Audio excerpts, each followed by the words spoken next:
we start by answering the question, why do we care about our compound tires? It is a great question, and by looking at the polling, a lot of people have experienced them. But I like to capture it this way: it's the greatest bang for the buck, but it's really the single most cost-effective way to improve the lap time of your vehicle and enhance the performance of your vehicle. It really is. I think Bruce will agree with that. You can add a lot of power and add a lot of brake, but if you add some good sticky Hoosiers on there, you'll go quite a bit quicker. And they're predictable and they're purpose-built. And if I missed anything on that, Bruce? Well, our compound tires, whether it be Hoosier or others, usually elevate confidence in the driver, and that's what results in a faster lap time or a better driving experience. So that's the validity of our compound tires in a nutshell. I think, Brian, I noticed we've got the fitment slide on there. We tried to capture the data.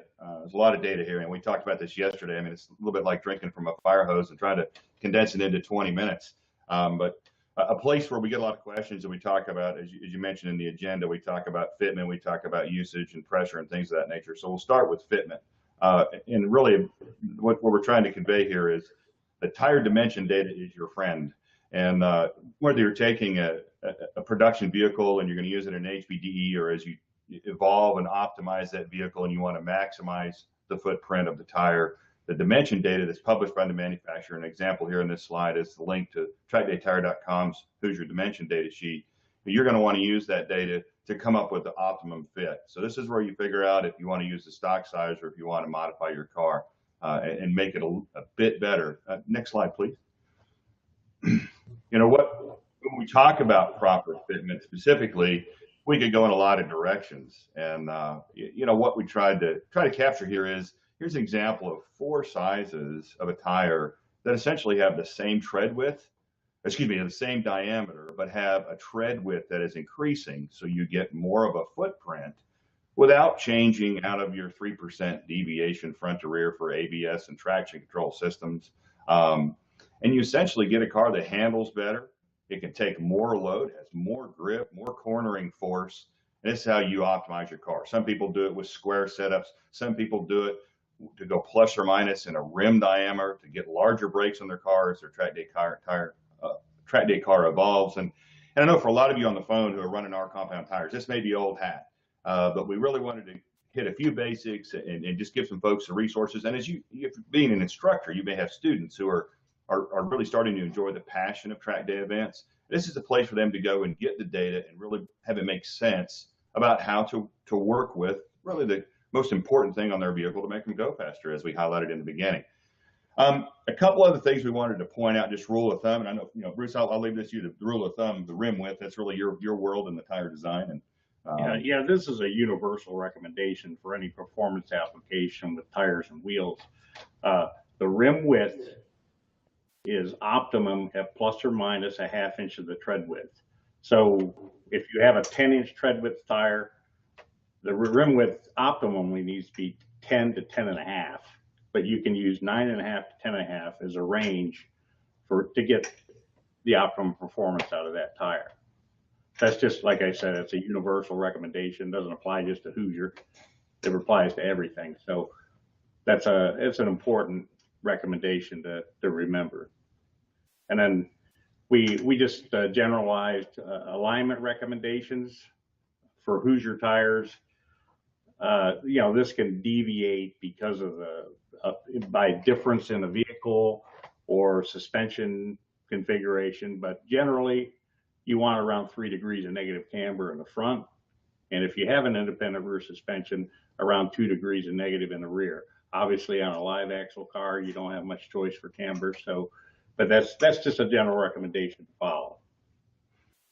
Brian, if we glossed over fitment, a lot of folks have been using these tires. Is there anything we missed on that you can recall from our run through that we should highlight? Yeah, one thing I'd like to mention is we'll talk a little bit about camber, and I think when we get to the pyrometer section, we'll be able to fill in some details on how to tell if your setup is right. So that's one piece. The other thing I think that you could talk to a little bit is talk about one thing I found interesting is the +1 or -1 and how the sidewall size, the aspect ratio, how that impacts grip. Because I thought Bruce said some interesting stuff about that yesterday we could share about how sidewall height sort of impacts lateral forces. Okay, well, generally, you'll notice as you look at a cross section of race cars, the cars that have more power, you will notice that usually they have a taller sidewall on the rear tire than they do on the front, and that's because the more sidewall you have, the better the tire will deliver longitudinal forward bite and lateral force, side bite, at the same time, simultaneously. The shorter the aspect ratio of the tire, it's more of a challenge, and it's a smaller window of getting that simultaneous force delivered. So would it be fair to say that, like, on the front you might want a shorter aspect ratio tire on the front? I would imagine if in suspension is also like a stiffer spring in most cases, right? So maybe it's more responsive. And in the rear, you make some trade-off because you need the rear tires in a rear-wheel drive car, to be specific, right? You need that rear tire to do more, turning and accelerating, decelerating. Yep, that's true, Brian. A shorter aspect ratio tire on the front will definitely improve steering response, but the same rule applies on the front tire to a lesser degree. The more sidewall you have on the front, the better you'll be able to turn and brake at the same time, simultaneously. But sometimes the enhancement that you get in steering response from the shorter aspect ratio is a better way to go. Yeah. And I think, Johnny, you point out if you're trying to clear a big brake kit, you don't have a choice. Maybe you have to go up a +1 in your rim size, right? So sometimes, well, cars are always a compromise unless it's a purpose-built race car, and even then it's probably a compromise. So some competing issues there. That's good stuff.